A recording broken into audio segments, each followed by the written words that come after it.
ஸ்ரௌதத்மார்த்தாதிகம் கர்ம நிகிலம் ஜேன சூத்ரிதம் தஸ்மை சமஸ்த வேதார்த்த விதே விகணசே நமக. வக்ரதுண்ட மகாகாய சூரியகோடி சமப்பிரபா நிர்விக்னம் குருமே தேவா சர்வகாரேஷு சர்வதா. யோகப்பட்டேன பத்தாங்கம் திரிநேத்திரம் சாந்த விக்கிரகம் தியாயே சமஸ்த தோஷக்னம் வாதாத்மஜம் அகல்மஷம் கிருஷ்ணம் வந்தே ஜெகத்குரு. ஜெயந்தி மங்களாகாளி பத்ரகாளி கபாலினி துர்காட்சமா சிவாதாத்ரி ஸ்வாகாசுதா நமோஸ்துதே. குரு பிரம்மா குரு விஷ்ணு குருதேவோ மகேஸ்வரக குரு சாட்சாத் பரம்பிரம்மா தஸ்மை ஸ்ரீ குரவே நமக. அஸ்மத் குருபியோ நமக. விகணச மகா குருவே நமக. அனுமன் சுவாமிகள் ஆசிகளுடன் மங்களகரமான மன்மத வருடம் மாசி மாதம் 21ஆம் தேதி 4/3/2016 வெள்ளிக்கிழமையான இன்று பல நல்ல ஜோதிட ஆன்மீக விஷயங்களை பேசலாம். ஜோதிடம் பார்க்கக்கூடிய எல்லாருக்கும் இருக்கக்கூடிய ஒரு அபிலாஷை சொந்த வீடு. எவ்வளவு பிரச்சனைகள் இருந்தாலும் அந்த சொந்த வீடை வாங்கணுன்ற எண்ணம் எல்லாருக்கும் உண்டு. ஜாதகத்தை பார்க்கும்போது குரு பலன் வந்துருத்தான்னு கேட்குறவா, அடுத்து கேட்கக்கூடிய வார்த்தை கல்யாணம் ஆகுமான்னு கேட்பா, உத்தியோகம் கிடைக்குமான்னு கேட்பா, உடனே வீடு வாங்க முடியுமா.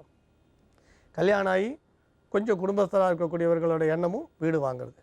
இல்லை ஒரே ஒரு வீடு சின்னதாக வாங்கி கட்டியிருந்தால் அதை இடித்து இன்னொரு வீடு கட்டணும். இப்படி இந்த ஜாதக பார்க்கக்கூடிய பல பேருக்கு இருக்கக்கூடிய ஒரு அபிலாஷை சொந்த வீடு.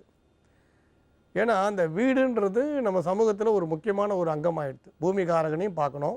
வீடுன்னு சொன்ன உடனே ஜாதகத்தில் பூமிகாரகன் அங்காரகனையும் பார்க்கணும்.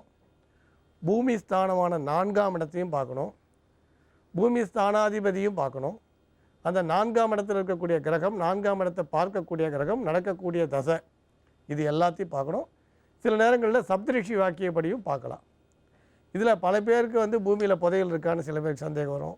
இல்லை அருமையான வீடு அமையுமான்னு வரும்.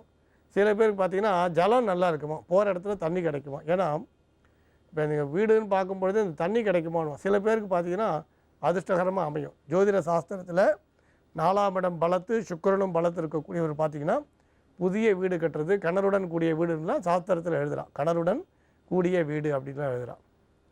அந்த காலத்தில் வீட்டில் கிணறோடு இருந்தது, இப்போ கிணறுலாம் கிடையாது, போர் தான். எதுக்கு இதை சொல்ல வரேன்னா, அப்போ அந்த வீடுன்னு சொல்லும் பொழுது சிலர் நான் வீடு கட்டினேன் கடனாளி ஆகிட்டேன்னு சொல்லுவான். இது பெரும்பாலும் எல்லாரும் சொல்கிறது. அப்புறம் வீடு கட்டினேன் வீடை விற்க முடியலன்னு சொல்லுவான். வீடு கட்டினேன் வீடை விற்க முடியல. அப்போ வீடு லாபகரமாக விற்கிறதுக்கு கூட ஒரு நேரம் கூடி வர வேண்டியது அவசியம். ஜாதகத்தில் ஒரு நேரம் அதிர்ஷ்டகரமாக வந்தால் நாம் கட்டிய வீட்டை லாபகரமாக விற்க வாய்ப்பு வரும். அதேமாதிரி வீடு கட்டி கடனாளி ஆகக்கூடியவர்களையும் பார்க்குறோம்.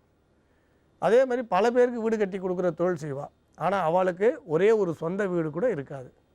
இன்னும் சில பேர் பார்த்திங்கன்னா குரு பயிற்சி ஆச்சு, நான் வீடு மாறினேன், அதுலேருந்து கடனாளி ஆகிட்டேன். அப்படி சொன்ன ஒருத்தர்கிட்ட கேட்டோம் என்னென்ன நடந்தது. அப்போ அவர் குரு பயிற்சி நல்லா இருக்குது, வீடு மாறினா நல்லதுன்னு சொன்னார். வீடு மாறுறார். அப்போ குரு பயிற்சி ஆன உடனே அவருக்கு ஒரு 20,000 ரூபா அதிகமாக சம்பளமும் வருது. வாங்கின சம்பளத்தை விட 20,000 அதிகமாக வருது. இவர் வீடு வாடகை வீடு மாறும்பொழுது ஒரு 10,000 ரூபா வீட்டில் இருந்தவர் ஒரு கார் வாங்கிட்டு வீடு மாறுறார். ஒரு கடன் போட்டு லோன், இப்போ தான் உங்களுக்கு வங்கியில் போய் கேட்டால் உடனே கார் வாங்க முடியுது. 2 வீலர் 4 வீலர் எதுவாக இருந்தாலும் லோனில் கிடச்சிடும். இப்போ கடன்றது அமெரிக்கா மாதிரி ஆகிப்போச்சு இந்தியாவும். அது மாதிரி அந்த கார் வாங்கினார். அப்போ கார் வாங்கின உடனே வீட்டில் கார் வைக்கிறதுக்கு ஒரு ஷெட்டு ஓணும் இல்லையா. அப்போ வீடு மாறும்பொழுது கார் நிறுத்துறதுக்கு கார் பார்க்கிங்கோட கூடிய ஒரு ஃப்ளாட்டுக்கு போகிறார். இவருக்கு கார் சரியாக ஓட்ட வரல, அதனால் ஒரு டிரைவரை போடுறார். இப்போ பாருங்கள், டிரைவருக்கு ஒரு 10,000 சம்பளம், கார் ஷெட்டோட கூடிய வீட்டுக்காக ஒரு 10,000, காருக்கு கட்ட வேண்டிய லோன் ஒரு 10,000. இவர் மாதம் இவருக்கு 20,000 ரூபா இன்க்ரிமெண்ட் கிடச்சிது. ஆனால் இவர் வச்சுட்ட செலவு 30,000க்கு மேலே போயிடுது. அதுக்கப்புறம் பெட்ரோல், காருக்கு பெட்ரோல்.